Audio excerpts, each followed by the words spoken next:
The ultimate women's car, the Range Rover Evoque. Been around since 2011 as that cute little Range Rover. Today, the car we have with us is the R Dynamic trim. And as you can see, it looks way better than the usual Evoque. So yalla, let's get to it. Let's see what this new Range Rover Evoque has to offer.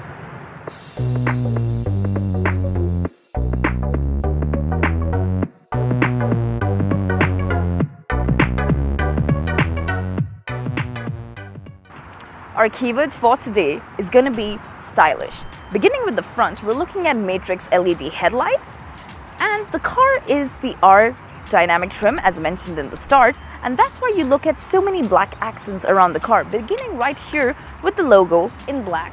We're looking at black grills, we're looking at more vents on the side which is in black, the bumper is lower than usual, and you also have black accents on top here. So as you can see, stylish.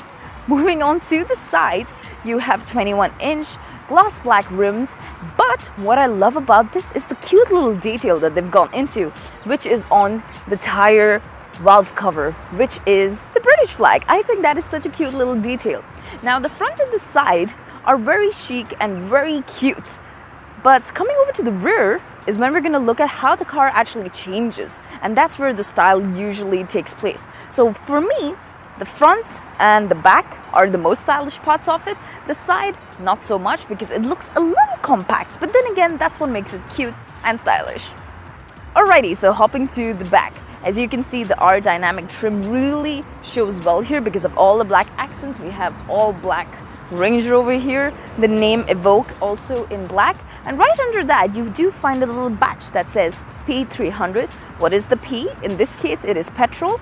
For diesel engines, it would say D. But since diesel is not available in our region, petrol is what we're sticking with, and that's why P300 for this model. And it is the HSE trim, which is way more expensive than your basic Range Rovers. So here we got the R Dynamic trim as well as the HSE. So definitely we're looking at a higher price, and I'm going to come to that by the end of this review. So to wrap it up, exterior-wise, the front, super stylish, the rear, super stylish, the side, not so much. But then again, all in all, a very stylish car, making it perfect for the ladies. Alrighty, so let's get into the car. And before we do, what I'd like to show you is how cute the door is.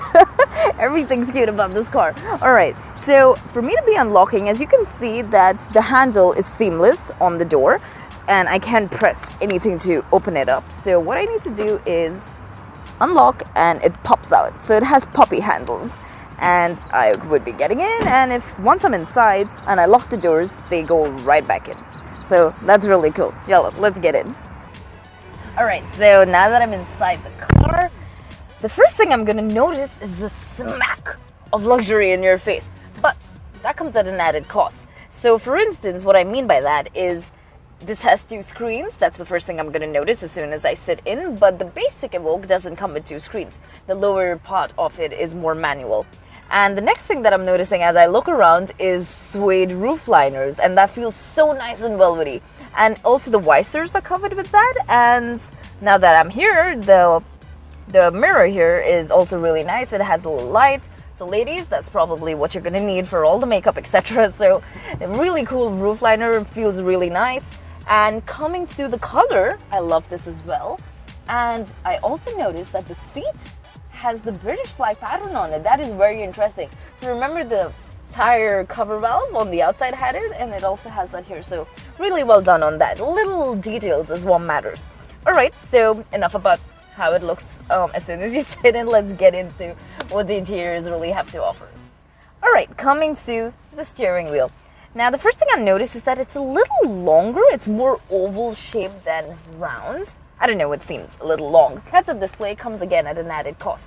Now, why do I keep mentioning added cost is that the basic level Evoque doesn't have all of these features. And if you need all of this, it definitely comes at an added price. And that I will come to at the end of the review.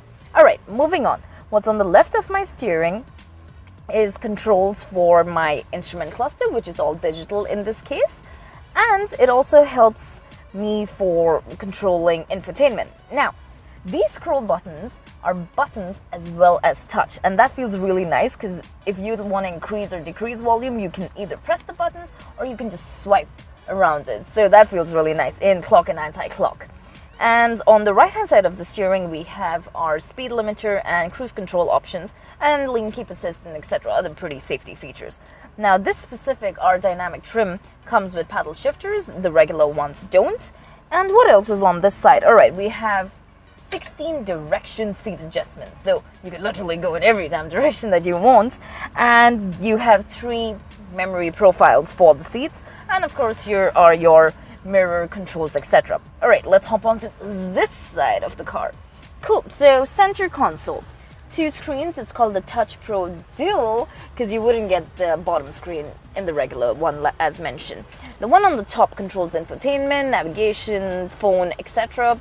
And the one on the bottom is for your vehicle settings and climate control. Now climate, it could be controlled with 2 knobs. The one on the left is for temperature and the one on the right is for fan speed.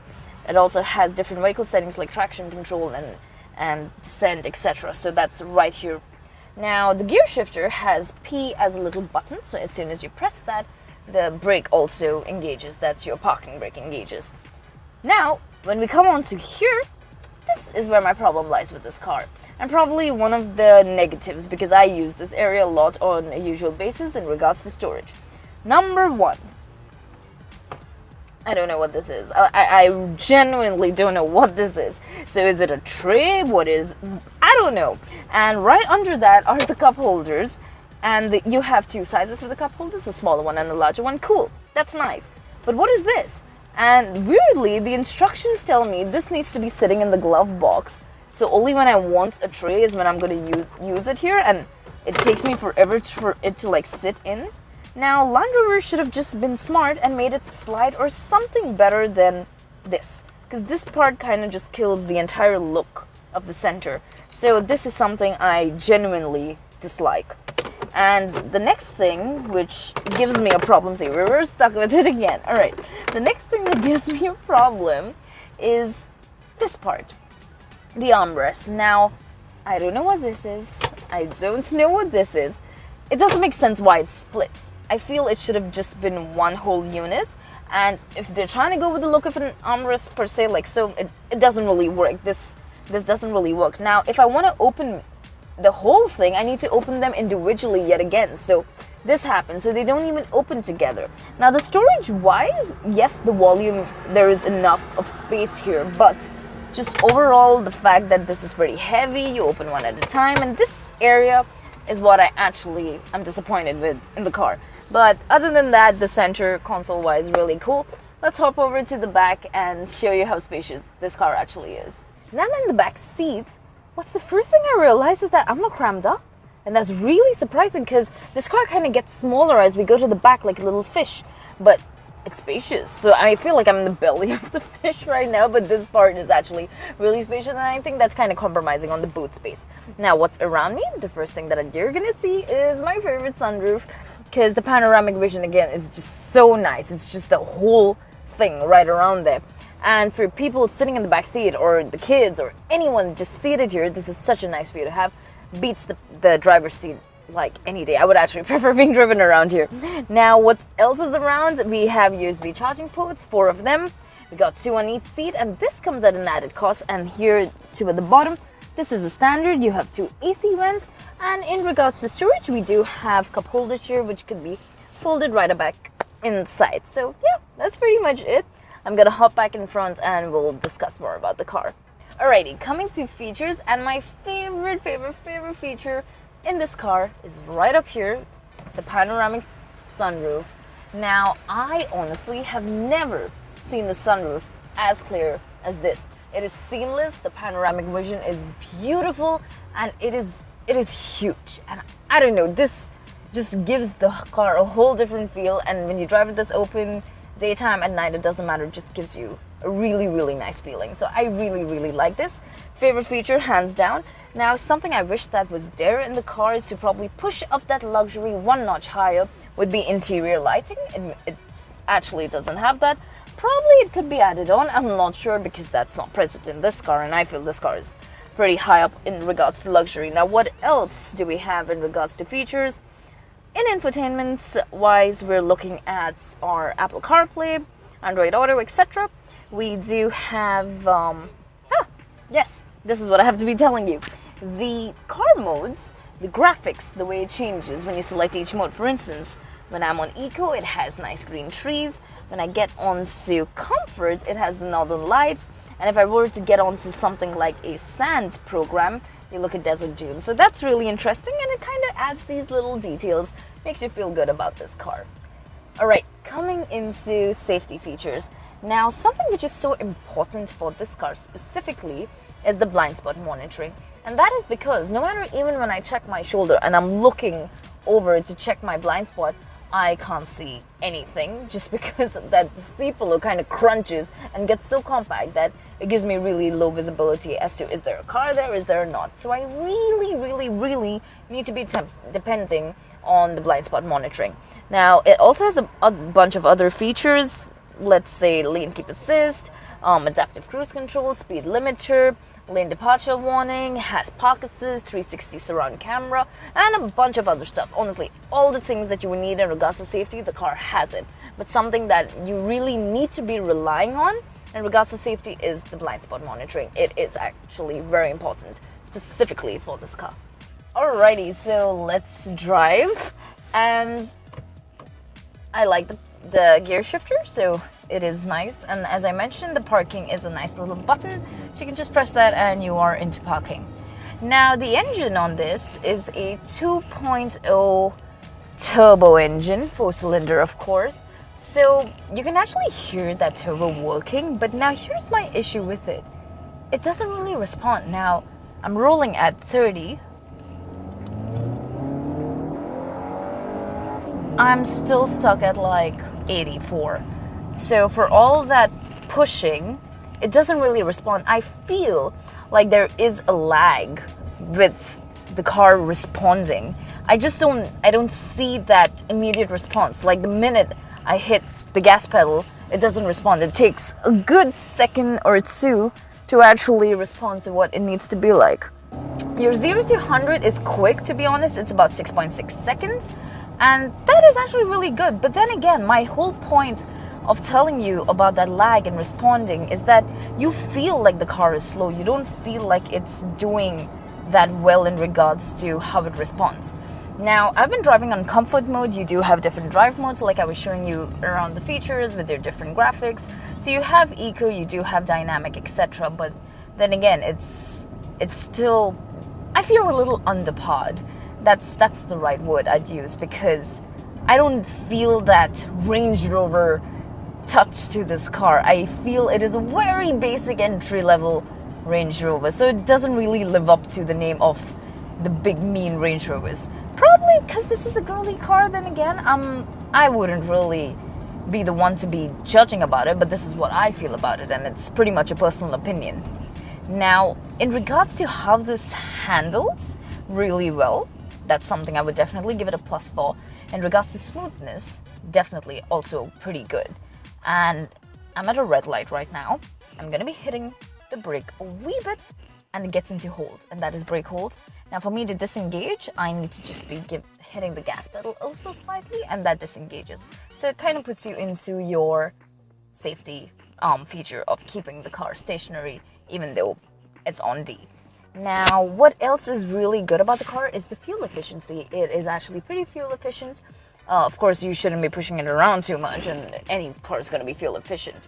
And something that I actually have a problem with right now, my sunroof is open, panoramic roof, the sun is glaring directly on the screen here, the bottom screen, and it's glaring. So that's probably something that could be fixed in some way. I'm not really sure how. That's for Land Rovers to think, but that's actually really annoying right now because it's actually glaring and I don't like it. So I really need to be covering it up. Alrighty, signals back to green. So I really want to show you what it would be like on a 0 to 100. Let's slow down oh so slightly. Okay, I'm on 10. Oh, did you feel that jerk? See, this is my point. It gives you a lot of jerks. Pushing it, and now we're at 100. Okay, so it takes some time, honestly, to respond. So that's probably my only issue with the drive. It doesn't give you that thrill of driving and just having fun with the car. It's really is really calm and tame, and that's something personally I don't prefer. So yeah, that's pretty much what I would have to say about it. Alrighty, so that's pretty much what I have to say about the drive. Probably the last issue rather I'd have, other than it being nice and smooth and really good. The issue is that on a speed break or a hump, you'd expect a car of this sort, since it's an SUV, and to just go smooth. It's not smooth. And it's really bumpy. The minute you go on the hump, you can feel the entire car go like wobble wobble. So I feel that is something that could be worked on in regards to suspensions, etc. So that's something that could be improved upon, definitely. But other than that, I think it's a very smooth drive. It's a great daily, absolutely. But if you're looking for fun and thrills, this car doesn't offer that to you. It's more of a logical and a sensible car. Alright, so concluding this review, let's number one begin with the price. The car we have with us costs 328,000 dirhams. Now the basic Evoque begins at around 170,000, but to bring it up to this, it costs about 328, and it can go higher based on all the additions you're putting onto this car. And that, honestly, in my opinion, is pretty steep for what it has to offer. Now, if it were me, I'd add in a couple of thousands more, let's say about, not a couple, but let's say 30,000 more, and invest into a Range Rover Sport, a basic one. And that gives you the thrill, it gives you the fun, and it gives you all the luxury that this one has to offer as well. To me, the Evoque would be a perfect mom's car, a perfect independent woman car, and probably a great 18th birthday present for a girl. But in regards to performance, unfortunately, it lacks on that, but it offers great luxury and is absolutely stunning when it comes to style for the girls. Then again, let us know what you think about the car, and please don't forget to subscribe to our channel because we have a lot more coming your way. Thank you so much for watching.